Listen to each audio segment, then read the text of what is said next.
guys, and welcome to Enneanerds, an Enneagram podcast. My name is Bethany. I'm a type 5. And hi, you guys. My name is Grace, and I'm a type 7. Welcome to Enneanerds. This is a fun and kind of quirky look at the Enneagram, and we hope you enjoy this episode. Yeah, so today I feel like we're taking a left turn into a totally different field that neither one of us is an expert in. But we're going to, talk about this and maybe we'll learn something. Who knows? So I want to talk about how I think each number sabotages their own finances or money. And no, this is not a podcast about money typically. But I think it's good, something to talk about. There could be a flaw here that nobody talks about. So I just wanted to put it out there. Grace, your thoughts? Yeah, I mean, I feel like here at Enneanerds, we do try and look at the Enneagram in kind of unconventional ways. And I'm sure that there are, probably Enneagram financial books out there, but I haven't heard too much about this. I don't find finances very interesting, but I'm currently trying to get more interested in them. So I'm sure I'll learn some things from this episode. Okay. But yeah. Cool. So I'm going to go backwards today because we went forwards in the last episode. Mm-hmm. So let's start with 9s today. And actually, similar to what we said in the last episode about like how each type dates, the way a 9 can sabotage their own finances is still that merging with other people. Mm-hmm. 9s might spend money they don't want to spend because they merged with a partner or a friend and they want to avoid the conflict. So I think that, like we see this merging with 9s. They may think they want something, but if this other person has a stronger personality, they may go along with it, even though they may not have the money for it. I don't know. You're married to a 9. I feel like I say this every time. You're married to a 9. Tell us your insight. Well, I definitely see this. I think with Brandon and I, neither of us, we're not bad with money. We don't overspend, but we also don't like oversave. We're just kind of like, we're just here. And I feel like he was like that before we got married, but he's still like that now. And I'm still like that. And that's why we're trying to currently kind of get a little bit better. And we're taking on financial class right now to kind of help us. But I could see a 9 also, if they happened to marry or be partnered with someone who's really good with money, then they could merge and kind of take on those characteristics as well. So I think the merging could be really good or really bad because they'd kind of just take on the financial practices of whoever they're with. So yeah. Do you want to give them their tip? Yeah. So I will say every 9 I know spends money as soon as they get it. It's like they have all these dreams in their head of like things they want, but they don't have the money yet. And so instead of overspending, they wait till they have it, and then as soon as they get it, they spend it because they've been wanting this thing for like ever. Yeah. So my tip for them is to make goals for your finances or to have like a vision board. And it could be a vision board for your finances. I know 9s who have done vision boards before. It seems to work for them. And make like realistic goals. Save, put $300 of your paycheck away into savings every month, and then slowly, over the year, you're going to have at least almost, you'll have $3,600 in your savings in just 1 year, so it's like, if you just put that little bit away and have that goal, then it's going to help stabilize your finances. Yeah. I love that.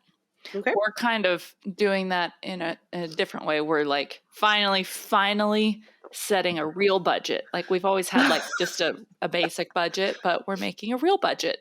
So that's kind of what we're doing. And I've had a budget since I was 6. Well, my mom has always taught me how to do a budget, but I've always just like kind of just had it in my brain. But we're actually like making one for real. That's good. Because we want to buy a house and do things like that. So. Yeah. Doing the budget is like one of my favorite times every year because I like organization. I like planning. And so doing the budget fits right into that. And so it helps me, it helps me save money, which I'll get to my downfall with finances. There are some numbers I feel like are better at finances than other numbers. 5 being one of them. But also I feel like an 8 can also be very good at finances. Yeah. But I do feel like their own sabotage is determination. Because 8s, they have a where there is a will, there is a way attitude, and that applies to money as well. So once they set their eyes on something, they are determined to get it, no matter how much it costs, which it could be out of budget. It could be something they shouldn't spend that money on. And so my tip for them is check to see if you are spending money because you want control. Okay. Is it something you're trying to control? There's someone or an aspect of your life that you're trying to control. And so you're spending money to do that. What are your thoughts? That's very interesting. Yeah, I picture 8s being pretty good with money, but I also really, really relate to that. Like once I have my heart set on something, I can't really think about anything else. So I could definitely see that, where like if there's a trip that they want to go on or a fancy purchase that they want, that like their entire being is just focused on that. Yeah. And then that could let other aspects of their finances kind of dwindle or like go to the side. So yeah, I can definitely see that. Yeah. So for 7s, and you can tell me if I'm wrong, but I said their sabotage is that they spend money to avoid negativity, because moneyness can bring happiness. It's fleeting for the most part, but it can bring happiness. And so I can see a 7 wanting to avoid the negativity, and so they spend money going from one adventure to the next, but that costs money. Yeah. Go ahead. No, I totally agree with that. And that is definitely something I relate to. Absolutely. I feel like, I think it would be so interesting to do like a series of episodes on like, I don't know how we would ever pull this off, but like different generational, like the same yes. number, but different ages, because like this, what you're saying, me like 5, 6, 7 years ago, absolutely 100%.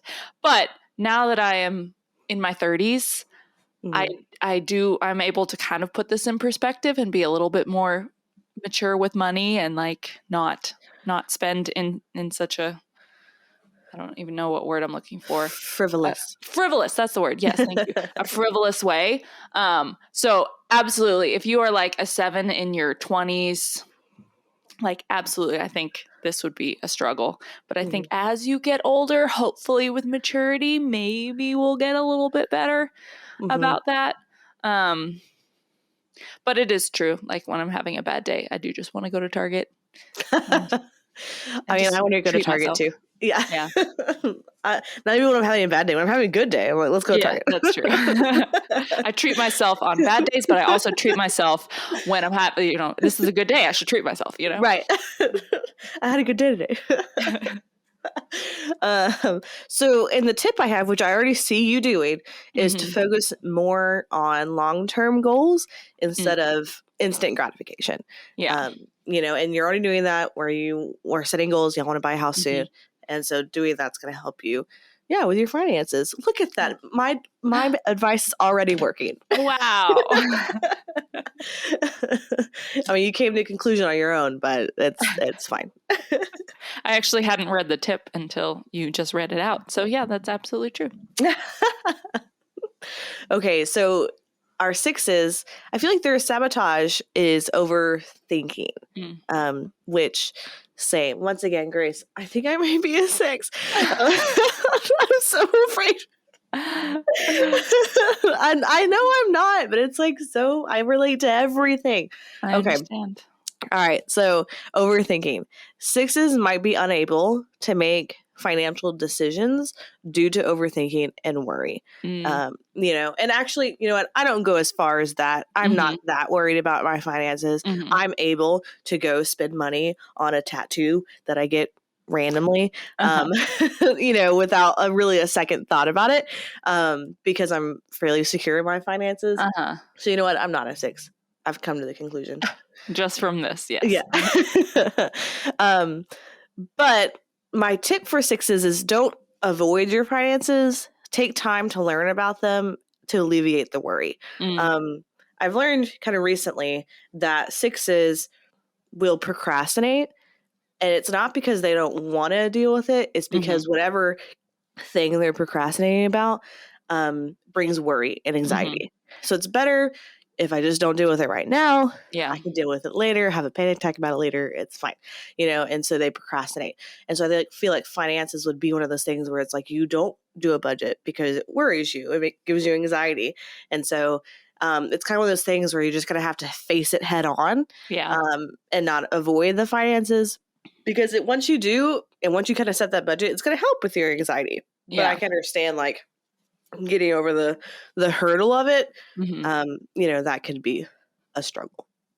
Yeah, I agree with the like facing it head on thing, because I feel like a lot of times with fear and the fear triad and anxiety or anything like that, you feel like facing something is going to make it worse or it's going to entrap you or something like that. But in reality, facing it is going to actually end up giving you freedom.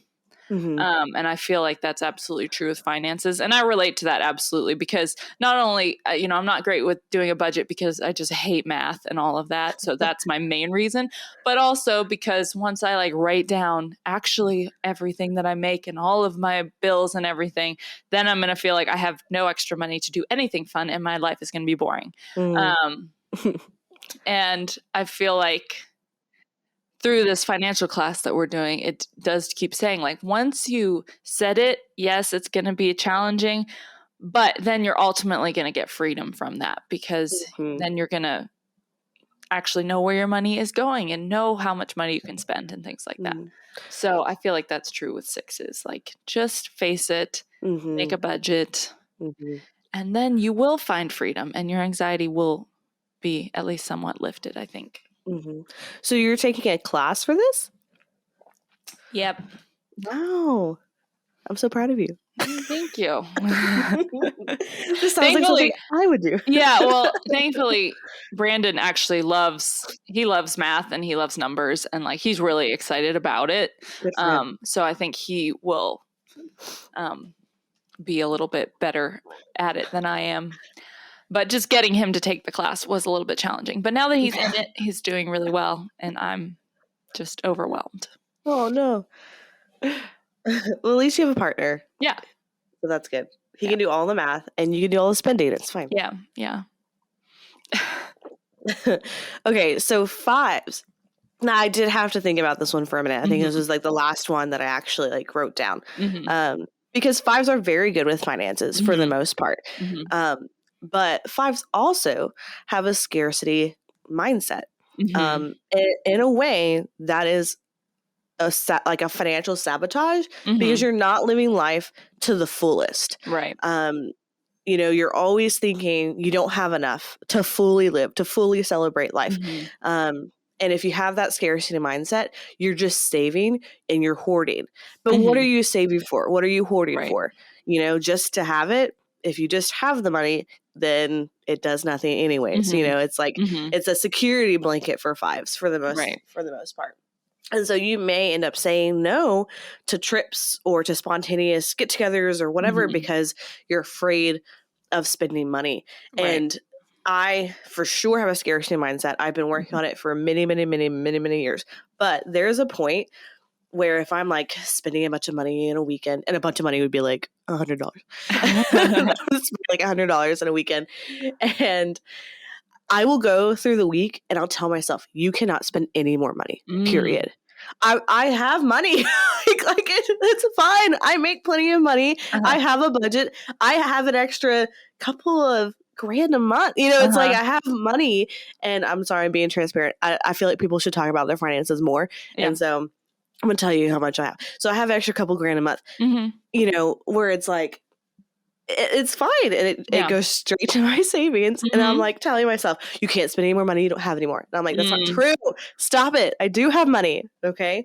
So anyways, my tip for fives are to have a treat yourself fund, where a little part of your paycheck every month, every 2 weeks goes towards the treat yourself fund. And then that money is specifically for spending, and so that you don't feel bad about taking out of your checking or savings or whatever, because then you're able to use that treat yourself fund. I must say, I don't think I've ever not related to anything more than everything you just said. That was like so polar opposite from me and my life. But I'm jealous that you have like so much, I have some savings, but like, goodness. Yeah, no, definitely. I like to spend money. So, but treating myself is not anything that I struggle with. Yeah, I like set these parameters of like, you can't spend money today. No spending money for you. And I'm like, but and I'm like I'm fighting with myself. But I want to spend the money. But then it's like, nope, I spent money this weekend. You know, like and for instance, like, I mean, that's not a bad way to be like that. I mean, I think it's good. Yeah, have yourself a treat yourself fund. But I think most people, they have a treat yourself fund, but then they treat themselves too much. So it is good that you're like strict with yourself. I admire that. And I wish maybe I will be more like that at some point in my life. Yeah.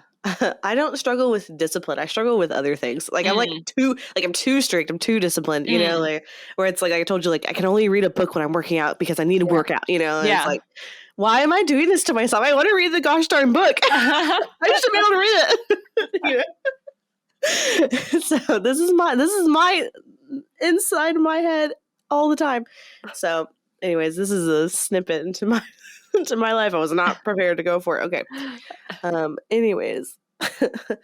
Yeah, yesterday was like, I don't know, a weird day for me. I woke up and I felt fine, but then throughout the day I kind of felt like sad and kind of like weird, and so as I went throughout the day, and then I was like, I'm gonna get a tattoo, and which is totally unlike me. And so and I called, and they just happened to have an opening, and so I was like, okay, well, it's meant to be, let's do this, and I felt better afterwards. Yeah. Should you get a tattoo every time you feel bad? Probably not, but I did this one time. Yeah. But I've been wanting the tattoo. It was exactly totally for them. Anyways, moving on from 5. Okay, so 4s, and I see this in Adrian, but I love Adrian, so we're gonna talk about it anyways. Their sabotage is they make emotionally driven financial choices, which most of their decisions are emotionally driven. And I see that anytime I ask them something, oh, we'll see how I feel. Yeah. Like, well, how do you feel right now? Because I need to know now. But 4s want to spend money on their hobbies or their clothes, which is like a true expression of themselves. But most of the time, this is an emotional choice, and it's like not a planned choice at all. Yeah. And so I could see, like, if they want to pour money into their hobbies can be expensive, especially if it's like typewriters, where those are like $100 a piece. Yeah. And you're addicted to buying them. And so I can see how like that emotional, choice can drain your finances. Right. That one's hard. And I see your tip. And I'm just going to go ahead and say it. Your tip is to budget. Yes. And I think that's absolutely true. And I mean, I always say this, that I relate to 4s a lot too. And I totally relate to this. And so once you do set a budget, your hashtag, treat yourself fund could be your hobby fund. And like every month you put a certain amount of money aside that you can spend on your hobbies or your clothes or something like that. Right. And then you can spend that and not feel guilty about it. But you'll have to have some discipline. You'll go into your wing 5 and like not let yourself spend more than you allotted, which is really, really hard it's hard. It's hard. It's hard for you because you don't have a wing 5. Oh, you go to 5 in health. I do go. Well, I mean, that's true. Everything you were saying, I was like, if I was more disciplined, and when I am really healthy, I am more disciplined. So I can see myself getting to that point, but I'm just not there with finances yet. Gotcha. I gotcha. So yeah, so 4s, I do encourage you to budget. It's I think I'm going to tell everybody you need to budget. Stop budgeting. Everybody else budget. Well, I mean, maybe you can kind of make it cool. Like go to a bookstore and buy like a really, really beautiful budget book or something, and buy, gel pens and like make it fun, make it a cool thing, make it beautiful, like a bullet journal, except it's budgeting. Budgeting bullet journal. Yeah. Yes, I'm gonna make one and sell it on Amazon. There you go. Another way for me to make money. There you go. Okay, so threes. I feel like their sabotage is that they will spend money to impress other people. Threes will spend money on the next greatest thing to keep up. They may take a vacation to an expensive place or buy the latest techie thing, and that could hurt the bank. Did you ever see that show?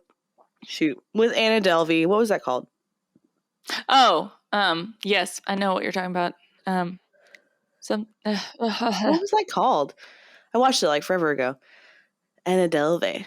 She's like, I don't think I ever finished it, but I started it. Shoot, what was that called?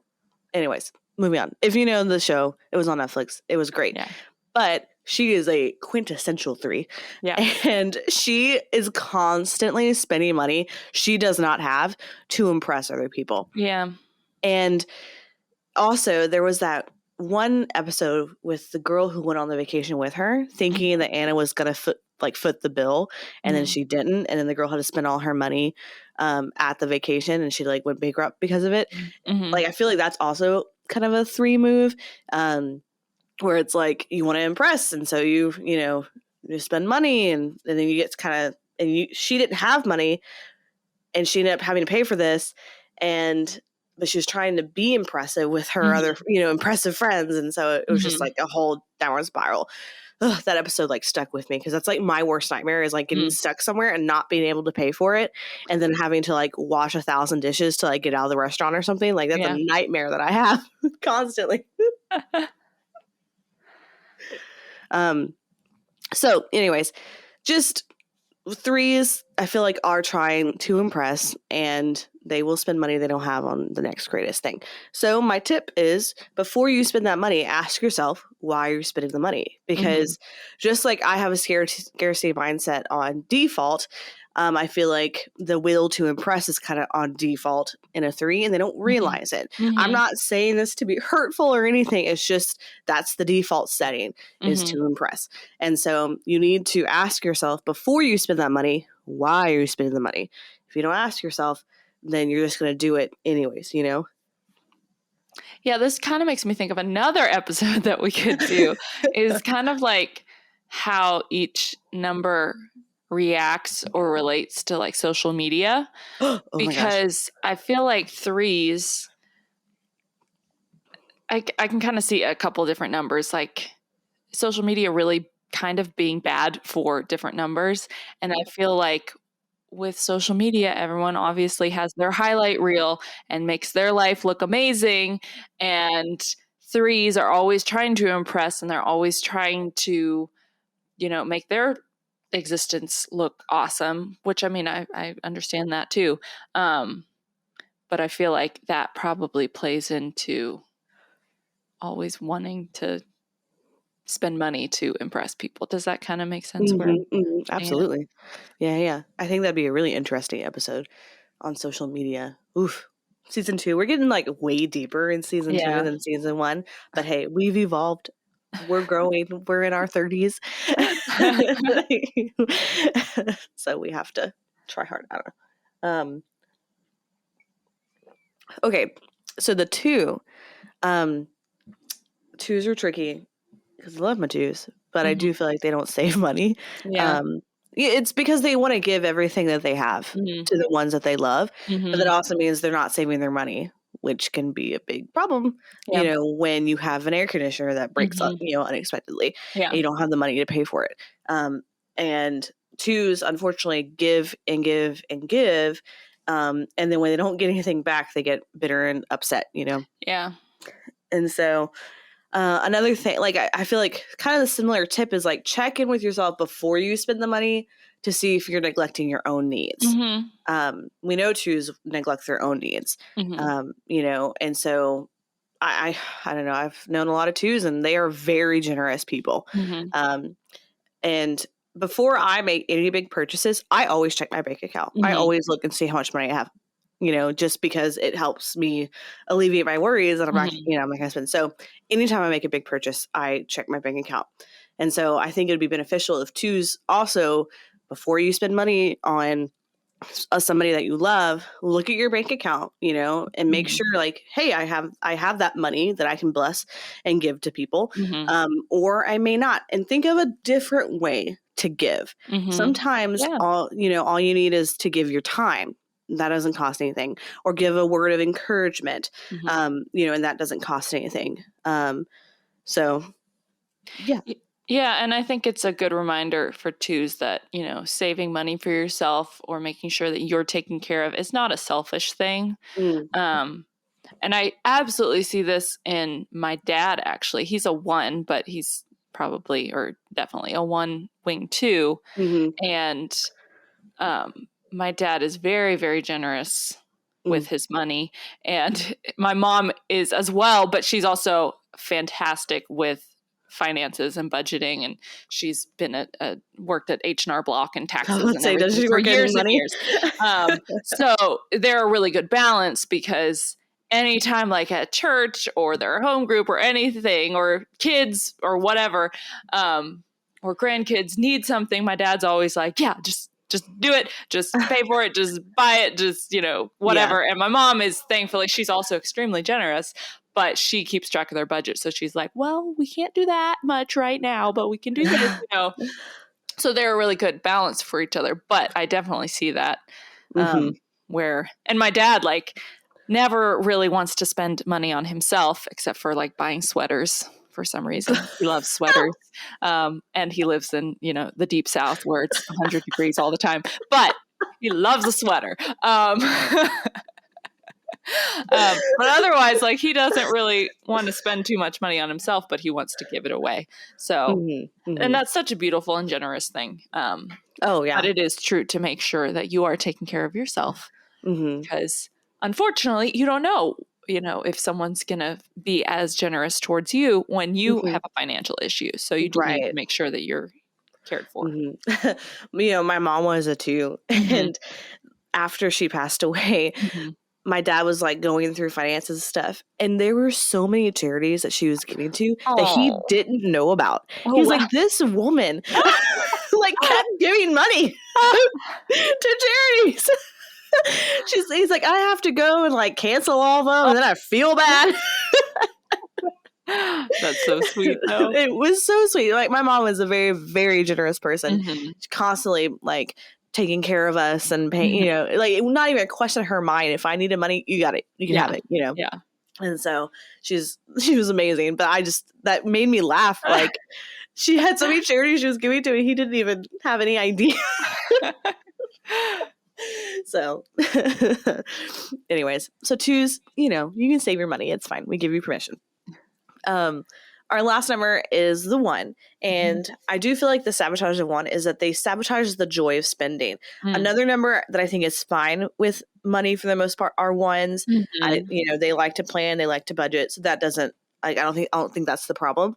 I do think that they can feel guilty about spending money on something that is not deemed necessary. You know, it's interesting because I know 1s, and I feel like 1s are a bit of like an enigma, because maybe I just know all the stages of 1s, because I know some 1s that are very, very tight budgeted, very, very like disciplined. But then I also know 1s who like swing the opposite way.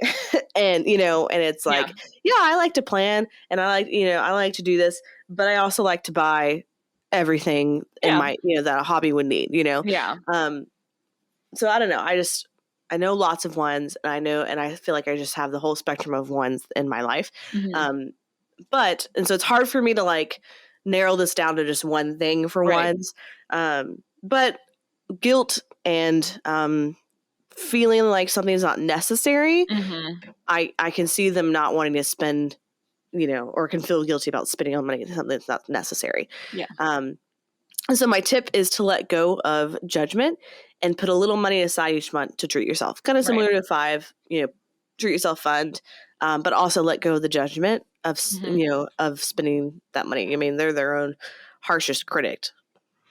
Yeah. I feel like the common theme of this entire episode is budget, budget, budget, and make sure that like your core necessities are taken care of, and then have an extra category for whatever it is. If you're a 4, it could be for your hobbies. If you're a 3, it could be for, your tech or whatever you want to buy. If it's 7, it could be for a travel fund or whatever. So it's just really, if you're a 5, it's for a treat yourself fund, like we don't know what we want. Yeah. This episode could also just be like, what is your extra budget category that each number needs, Yes. But yeah, I mean, budget or treat yourself. Yeah. Figure out which one you need. Yeah. Well, we're going to wrap it up. I hope this was interesting. I kept asking Grace, is this a bad episode? Is this going to be good? And she's like, I think there will be people who are interested in it. She's like, I'm a 7, so I'm not interested. Well, I didn't think I'd be interested, but now that we've been talking about it, I actually am. And I think it was fascinating. Good. So good. I think once we've talked about it. So if you didn't find this interesting, then keep your mouth shut. Yeah. Get on our level. Just kidding. We love to hear back from our audience. Yes. So you can hit us up on Instagram and let us know your thoughts. We could be wrong. Once again, I like make up a lot of the stuff that we say and hoping that it's right. So if it's wrong, let us know. I don't like to be wrong. Well, I feel like most people make up all the things that they say, but you have the knowledge background, so don't sell yourself short. All right. Well, it's been real, guys. So we'll see you next time.